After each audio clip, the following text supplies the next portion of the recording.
Hey guys, welcome back. Today I've got a layout update for you, number 27. It's been a few weeks since my last layout update, and I'm pretty excited to show you what I've done. It's not a lot. I really just focused this lower industry set, um, but I kind of built a few things and started using powders for weathering, and you can see that ramp in the background. But right now, I just want to show off the two new Canada Southern box cars from Walthers, and two new Athearn boxcars, CP Rail, and their grain boxcars. Unfortunately, I do still have the McHenry coupler still on those, but I'll take care of those in a few days. I have the couplers. I just got to get them on there. So starting at this side, you can see I've glued up a lot of the rock wall. No, and by a lot, I mean a little bit. I'm slowly making my way down. I've limited pins, and instead of just go out and buy pins at the dollar store, I'm slowly, you can see it's sagging so when I glue it, I just pin it up, let the glue dry, move over a little bit. I haven't made a lot of progress on that in the couple of weeks, but eventually I'll make my way over, and it's starting to look really good. And to kind of continue the scene, I wanted a chain link fence kind of going all the way parallel with the rock wall. And so I ordered a couple of the Woodland Scenics chain link fence kits. Now these come pre-assembled. I have not glued these.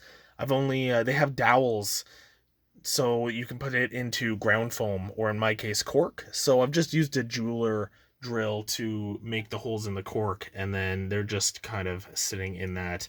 Eventually, once I get ground cover up here, I will put them in their final place and glue them and make them look proper. But I just wanted to see how they looked and if they were right for the scene, and I'm really liking how that's looking. So I'm really happy with that. That's only part of one of the kits. I've got three of them. I might need to buy a fourth. Hopefully not, but I think they cover 192 scale feet, which is around 2 real feet. But I'm not sure the exact measurement off the top of my head. Coming down here on my last Third Rail Thursday, which was earlier this month, the first week of December, I built this crane. Now, I have the paper over here. It's a Tichy Train Group jib crane, 8007. It's a little small for what I wanted to do here, and I think I'll end up replacing it in the future. But for now, it can be a placeholder. I built it. It was a little small to put together, but I was able to put everything together and get the chain actually glued in there and wrapped around the crank, which turned out really nice. I also ordered some weathering powders, and I'm really happy with how they turned out. So they are by the Monroe Models company, and I'm not sure, they just came in a pack. I already opened the bag, but they come in, I've got 8 different colors, and I'm really happy. So I grimed it up and then added some rust and dirt, and I'm really happy with how that turned out. Let me just see if I can focus a little better, but I'm pretty happy with the way that turned out. And I didn't want to just settle on doing that, so I took the ramp that Bubs gave me, and this is a Pike Stuff kind of modular kit. And Mark had gotten me this forklift. Now, the forklift is from Scene Masters, which is from Walthers. I've actually got the box here as well.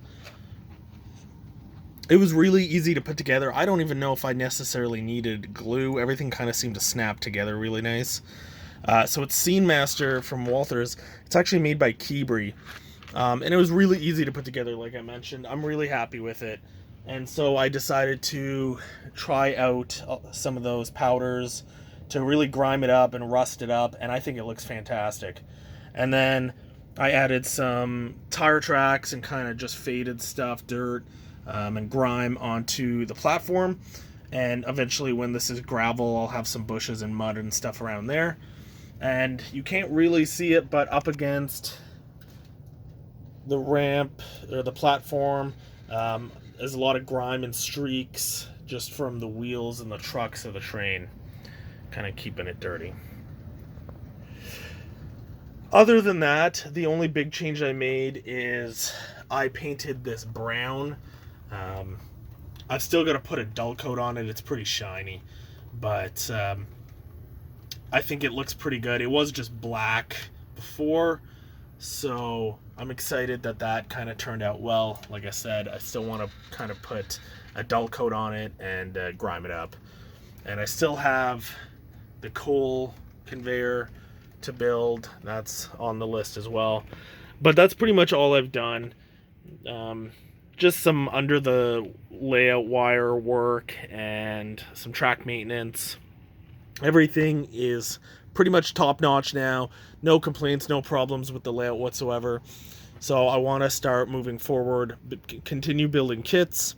And now that I've kind of got some of the painting slash weathering with the powders under my belt, I would love to continue that and see where I can go, because it's something I've never really tried before. But that's about it. I'm going to wrap that up here, guys. Thanks so much for watching. For any of you who hasn't really been a part of the Third Rail Thursdays, you may not know, my wife and I are expecting in about 2 months.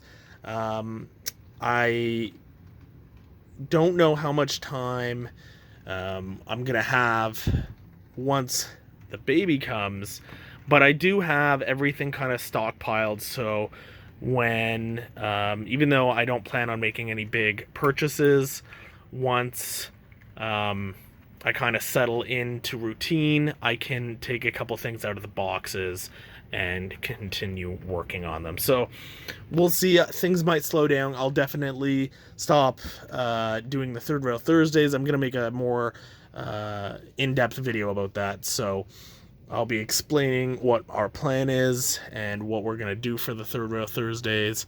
They're still going to happen. I'm just going to be replaced with a couple of guest hosts, I believe. I'm not sure what the exact plan is, but it'll be something like that. So I'll make a more in-depth video. But other than that, guys, thanks so much for watching. And until next time, enjoy your bacon.